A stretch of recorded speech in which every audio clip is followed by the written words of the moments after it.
Yo guys, welcome to my YouTube channel study with me. तो आज हम करने जा रहे हैं क्लास 11th का फोर्थ चैप्टर जिसका नाम है मोशन इन अ प्लेन। सो इसमें हम मोशन देखेंगे एक प्लेन के ऊपर, जैसे कि ग्राफ होता है, उसमें दो कोऑर्डिनेट्स होते हैं, एक्स एक्सिस और वाई एक्सिस। सो इसमें हम जेड एक्सिस भी पढ़ेंगे कि एक्चुअल में जो ग्राफ होता है उसके तीन एक्सिस होते हैं, X axis, Y axis and Z axis. But ये जो थ्री डायमेंशनल ग्राफ है, जो थ्री डायमेंशनल ये कोऑर्डिनेट्स हैं, ये मोस्टली स्पेस का जब हम कैलकुलेशन वगैरह करते हैं उसमें यूज़ होता है, थ्री डी कैलकुलेशन में ये यूज़ होता है। और जो टू डी कैलकुलेशन होती है उसमें एक्स वाई वाला ग्राफ यूज़ होता है। जैसे कि जब आप वॉल्यूम ऑफ अ स्क्वायर या वॉल्यूम ऑफ अ रेक्टेंगल निकालते हैं तो आप टू डी ग्राफ यूज़ करते हैं, एक तरह से एक्स और वाई प्लेन वाला।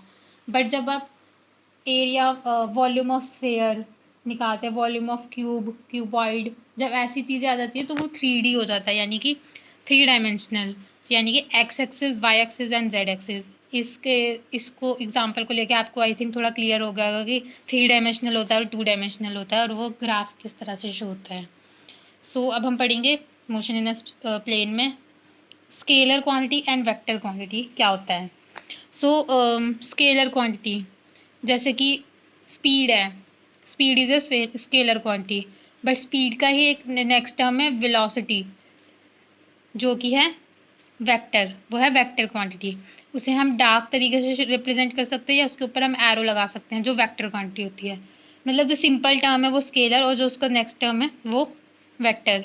नेक्स्ट हम एग्जांपल किसका ले सकते हैं, डिस्टेंस एंड डिस्प्लेसमेंट का। So distance is scalar quantity and displacement is vector quantity. Force, acceleration, ये सब भी वेक्टर क्वांटिटी होती हैं, ठीक है।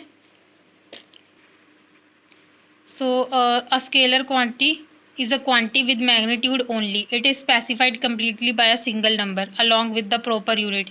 Examples are distance between 2 points, mass of an object, temperature of a body and the time at which a certain event happened. यानी कि ये सब जो है एग्जाम्पल है, टाइम, मास, टेम्परेचर, डिस्टेंस, ये सब स्केलर है, ठीक है। ये सब स्केलर क्वांटिटीज है। एडिड, सब्ट्रैक्शन, मल्टीप्लाई, डिवाइड, इनमें ऑर्डिनरी अलजेब्रा यूज़ करते हैं हम। सिंपल अलजेब्रा से हम जो स्केलर क्वांटिटी है उन्हें प्लस माइनस डिवीजन मल्टीप्लिकेशन कर सकते हैं। बट वेक्टर क्वांटिटी इस तरह से नहीं होती, ऑर्डिनरी अलजेब्रा यूज़ करते हैं। जैसे कि हमने सिंपल कोई डिस्टेंस निकालना है तो final distance minus initial distance, speed निकालनी है फाइनल माइनस इनिशियल। हम सिंपल उन्हें माइनस भी कर सकते हैं, हम सिंपल उन्हें प्लस भी कर सकते हैं, मल्टीप्लाई डिवाइड कर सकते हैं स्केलर क्वांटिटीज़ को। बट वेक्टर क्वांटिटीज़ में ऐसे ईजिली हम उन्हें मल्टीप्लाई डिवाइड नहीं कर सकते, उनके लिए स्पेशल एक फार्मूला होता है, स्पेशल एक तरीका होता है, उसी तरीके से वो जो है सॉल्व हो सकते हैं। ओके, सो आगे है vector quantity. A vector quantity is a quantity that has both magnitude and direction. इसकी मैग्नीट्यूड भी होगा, डायरेक्शन भी होगी, बट स्केलर वाले का सिर्फ मैग्नीट्यूड होता है। And obeys triangle law of addition और equivalently the parallel law of addition. ये जो मैं आपको बता रही हूँ ये दोनों इनके एडिशन के तरीके हैं, एडिशन और सब्ट्रैक्शन दोनों। वो हम आगे देखेंगे कि दोनों कैसे हो सकते हैं। स्केलर के लिए हम सिंपल ऐड और मल्टीप्लाई डिवाइड कर सकते हैं, बट इनके लिए ये दो फॉर्मूले होते हैं, इन्हीं की तरीके से हम कर सकते हैं, triangle law of addition and parallel law of addition. Okay, इन दोनों का आप रख लीजिए दिमाग में कि ये दोनों फॉर्मूले हैं। So a vector is specified by giving its magnitude by a number and its direction. Magnitude जो है वो नंबर में होता है, मैग्नीट्यूड यानी कि उसकी एक तरह से लेंथ कह सकते हैं, लेंथ भी नहीं कह सकते बट जस्ट मैग्नीट्यूड है, वो नंबर के तरीके से हम कैलकुलेट करेंगे। अब फिजिकल क्वांटिटीज़ की जो वेक्टर के अंदर आती है वो क्या है, some physical quantities that are represented by vectors are displacement, velocity, acceleration and force. ये सब क्या है, वेक्टर क्वांटिटी हैं। अब यहाँ पे हमें बताया गया कि हम रिप्रेजेंट कैसे कर सकते हैं वेक्टर क्वांटिटी को। जो स्केलर क्वांटिटी होती है उसे हम सिंपल रिप्रेजेंट कर सकते हैं कि ये स्केलर क्वांटिटी है या ये वेक्टर स्केलर है, तो सिंपल लिख देते हैं उसे, जैसे कि हमने लिख दिया simple speed, speed is S. और हमने डिस्टेंस, डिस्टेंस इज डी, तो ये टाइम इज टी, तो ये स्केलर क्वांटिटी है। बट हमें वेक्टर ऐसे नहीं लिख सकते। तो represent a vector we use a bold face type in this book. इस बुक में तो बोल्ड फेस टाइप होगा। Thus a velocity vector can be represented by symbol V, dark V लिखा है ना, bold. Since bold face is difficult to produce when write by hand, a vector is often represented by an arrow placed over a letter, से we, ये arrow. Thus both v bold and v dash represented the velocity vector। दोनों जो है velocity के vector को represent करेंगे। जब हम हाथ से लिखेंगे तो हम सिंपल ऐसे लिख सकते हैं, वी ऊपर एरो। आप नॉर्मल बुक्स में अपने जब मतलब करेंगे नोट्स वगैरह में लिखेंगे तो ऐसे ही लिखना है। बुक में ये है थोड़ा जब हम हाथ से लिखते हैं तो डिफ़िकल्ट होता है, इसलिए ये दूसरा वे है लिखने का, ठीक है। और magnitude of a vector is often called its absolute value indicated by this. Magnitude को हम एब्सोल्यूट वैल्यू भी बोल सकते हैं और वो इस तरह से हम उसे कैलकुलेट करते हैं, ठीक है। और does a vector is represented by a bold face example this, ये सारे बोल्ड है ना, तो ये सारे वेक्टर को रिप्रेजेंट कर रहे हैं। With respective magnitude denoted by light face, magnitude उनका लाइट होगा बट जो वेक्टर क्वांटिटी होंगी वो बोल्ड होंगी या फिर उनके ऊपर एरो होगा। ओके, अब हम नेक्स्ट में देखेंगे कि पोजीशन वेक्टर और डिस्प्लेसमेंट वेक्टर क्या होता है। Okay, position and displacement vector. To describe the position of an object moving in a plane, we need to choose a convenient point, say O as origin. Let P and P dash be the positions of the object at time t and t dash respectively.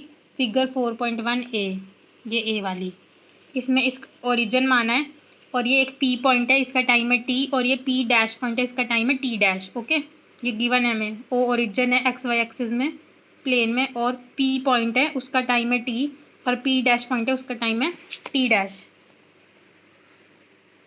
We join O and P by a straight line, then OP is the position vector of the object at time t. ये जो हमने point बनाया ना P और P dash, इसको हम O point से जोड़ देंगे ऐसे। पहले हम P की बात करते हैं, अभी P को हम O से जोड़ देंगे तो ये जो बनेगा एक वेक्टर बन जाएगा, OP वेक्टर, ठीक है। ये OP वेक्टर बन जाएगा, P को हमने O से जोड़ दिया तो ये OP वेक्टर बन गया। Then OP is the position vector of an object at time t, और ये जो बनेगा ये पोजीशन वेक्टर बनेगा इस पॉइंट का टाइम t पे, क्योंकि ये t टाइम पे था ना, ठीक है। An arrow is marked at the head of this line, it is represented by a symbol r, that is OP is equals to r। जो ये हमने बनाई है लाइन, इसके ऊपर हम एक एरो लगाएंगे जिससे ये पोजीशन वेक्टर रिप्रेजेंट करेगा और ये r के इक्वल है, ठीक है। r के इक्वल है, OP is equal to r है, r वेक्टर। ऐसे सेम इन्होंने बोला है point P dash is represented by another position vector OP dash denoted by R dash। ऐसे ही हम P dash को भी O से ज्वाइन कर देंगे और यहाँ पे ऐसे करके एरो लगा देंगे जिससे ये एक वेक्टर को रिप्रेजेंट करेगा और इसे हमने R dash नाम दे दिया। ये R और ये R dash दोनों है पोजीशन वेक्टर। जो R है वो पोजीशन वेक्टर है P का एट टाइम T, और ये R dash है पोजीशन वेक्टर P dash का एट टाइम T dash या T2। The length of vector r represents the magnitude of the vector। जो ये इसकी लेंथ होगी ना वो उस मैग्नीट्यूड को रिप्रेजेंट करेगी, ठीक है। And its direction is the direction in which P lies as seen from O। जहाँ से P लाई करेगा, अगर हम O से देखेंगे उधर लाई कर रहे हैं ना, तो इसका वेक्टर की डायरेक्शन भी उधर ही जा रही है, इसलिए हमने जो एरो है वो इस तरफ बनाया क्योंकि वो ऊपर की तरफ जा रहा है, तो इसकी डायरेक्शन ये है और मैग्नीट्यूड इसके लेंथ के बराबर होगा, ठीक है। अगर हम ऑब्जेक्ट को P से P डैश मूव करें, if the object move from P to P dash, the displacement vector the vector P dash, इसको हमने इधर मूव कर दिया, यहाँ से यहाँ मूव हुआ तो इधर एरो बन गया वैसे। अब ये हेड है और ये टेल है, ठीक है। तो ये P और P डैश एरर बन गया, वेक्टर बन गया sorry, with tail P and tip P dash. ये जब एरो बनाते हैं ऐसे तो ये टेल होती है और ये टिप होती है ना, वही बोला है टेल और ये टिप, जहाँ से गया है जहाँ को वहाँ पे एरो बनेगा। इस कॉल्ड द डिस्प्लेसमेंट वेक्टर, इसे डिस्प्लेसमेंट वेक्टर बोलते हैं कि वो डिस्प्लेस हुआ P से P डैश को डिस्प्लेस हुआ वेक्टर एक, ठीक है। तो ये हमें इसमें एक्सप्लेन करा गया है कि पोजीशन वेक्टर क्या होता है, डिस्प्लेसमेंट वेक्टर क्या होता है। तो आई थिंक आपको समझ आ गया होगा पोजीशन और डिस्प्लेसमेंट दोनों वेक्टर्स में क्या डिफरेंस है। ओके, अब हम देखते हैं equality of vectors. Okay, so equality of vectors में ये बताया जाएगा कि जो दो वेक्टर्स हैं वो किस तरह से इक्वल होंगे। Two vectors A and B are said to be equal if and only if they have the same magnitude and the same direction. इसे इन्होंने डबल स्टार करा, यानी कि this line is very much important. दो vector तभी equal होंगे, कोई भी दो वेक्टर मान लीजिए, जैसे हमने इसमें पढ़ा था ना ऊपर वाले में कि ये वेक्टर आर और ये आर डैश है, ऐसे नाम दे रखा है ए और बी, मान लीजिए वेक्टर है इस, ये देखिए ये एक ए वेक्टर है, ये एक बी वेक्टर है ओ एस, और ये क्यू एस। नेम दोनों के अलग अलग हैं ए और बी, और पॉइंट्स भी अलग अलग हैं। दो वेक्टर तभी इक्वल होंगे जब उनका मैग्नीट्यूड सेम होगा, यानी लेंथ जो है दोनों की सेम होगी, और जो डायरेक्शन है वो भी सेम होगी, तो दोनों सेम डायरेक्शन में जा रहे होंगे, तभी वो इक्वल वेक्टर कहलाए जाएंगे। ठीक है।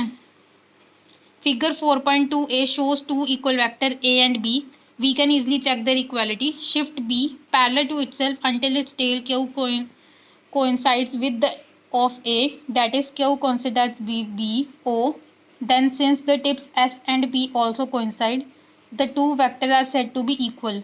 In general, equality is indicated as A is equal to B. दोनों को मतलब A is equal to B ऐसे लिखेंगे ना, ये टू इक्वल वेक्टर हैं। अगर हम इसे इसके ऊपर भी रख देंगे तो दोनों सेम ही होंगे, मैग्नीट्यूड भी सेम होगा और दोनों की डायरेक्शन सेम होगी। यही बोला उन्होंने कि हम इसको इसके ऊपर ऐसे रख देंगे तो इन दोनों की लेंथ सेम होगी, इसके पीछे ये छुप जाएगा, और इनकी डायरेक्शन भी सेम तरफ जा रही है, उसी तरफ जा रही है, यानी ये दोनों वेक्टर्स क्या है, इक्वल वेक्टर है, जिन्हें हम ऐसे रिप्रेजेंट करेंगे।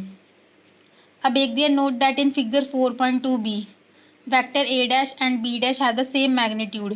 दोनों का मैग्नीट्यूड सेम है, मतलब लेंथ दोनों की क्या है, सेम है, same magnitude, but they are not equal because they have different direction. दोनों की डायरेक्शन ऑपोजिट जा रही है ना, इनकी डायरेक्शन सेम नहीं है। If we shift B dash parallel to itself so that its tail Q dash coincide with the tail O dash of A dash, the tip S dash of B dash does not coincide with the tip of P dash of A dash।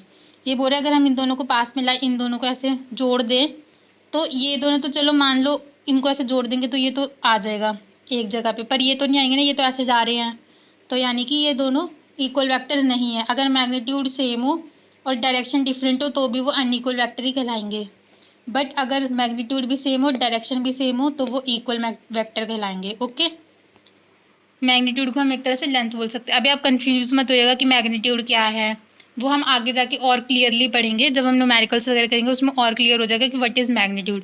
अभी आप ये समझ के चलिए magnitude is length of the vector, यानी कि इसकी length कितनी है वो इसका मैग्नीट्यूड होगा, और डायरेक्शन जिस तरफ वो जा रहा है। ओके, सो आज की वीडियो को हम यहीं ख़त्म करते हैं। नेक्स्ट वीडियो में हम multiplication of vectors by real numbers करेंगे। तो thanks for watching my video and must like comment share and don't forget to subscribe my channel, और अपने दोस्तों के साथ भी शेयर कीजिएगा ताकि ज़्यादा से ज़्यादा वीडियो जो है बच्चे देख पाएँ और समझ पाए।